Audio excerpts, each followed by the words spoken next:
What would you do if you went on vacation and came home and there were 12 gang members living in your home? The whole squatters' rights thing is getting way out of control. If you want my opinion on it, it's total bullshit. This first incident that you saw happened in Arizona. It should be noted that this is not legal advice. In Arizona, a squatter has to occupy the house for 5 years. In most places, it's only 30 days. If you have castle doctrine in your state, you might be able to use force whenever it comes to getting somebody out of your house. But castle doctrine is not a blanket immunity for force. But then this happened in New York.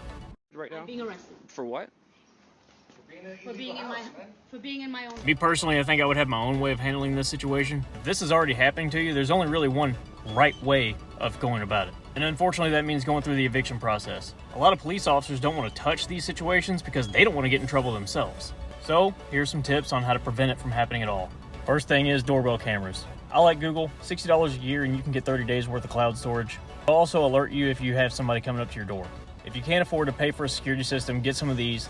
They're very loud window and door alarms. If you can't afford real security cameras, get some fake ones. If you have a garage that you can exit from, put a security bar on the inside of the door before you leave. This one in particular has an alarm built into it. And lastly, if you're going on vacation, have a house sitter come by the house once in a while. The key to preventing any of this is you want to make it as difficult as possible for squatters to get in. And if they do manage to get inside your house, you want to make it as loud as possible so they don't want to stay there. Especially if they think that there's an alarm going off and the police are going to show up at any minute. You can get all these things in my Amazon store. Link is in the bio.